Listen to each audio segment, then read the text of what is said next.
জাতীয় নাগরিক পার্টির মুখ্য সংগঠক হাসনাত আব্দুল্লাহর গাড়িতে হামলার ঘটনা ঘটেছে। রোববার গাজীপুরের চান্দনা চৌরাস্তায় ১০-১২ জন দুর্বৃত্ত হামলা করে।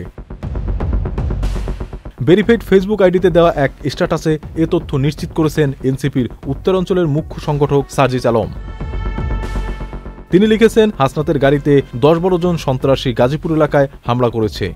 গাড়ির গ্লাস ভেঙে গিয়েছে, হাত রক্তাক্ত হয়েছে। আশেপাশে যারা আছেন হাসনাতকে প্রোটেক্ট করুন।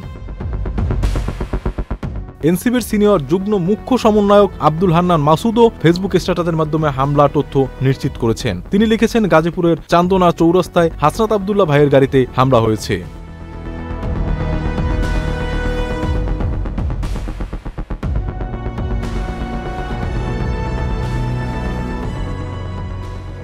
ওয়ালটন আবারও মিলিনিয়ার অফারে ওয়ালটন ফ্রিজ কিনে আপনিও হয়ে যেতে পারেন মিলিয়নিয়ার।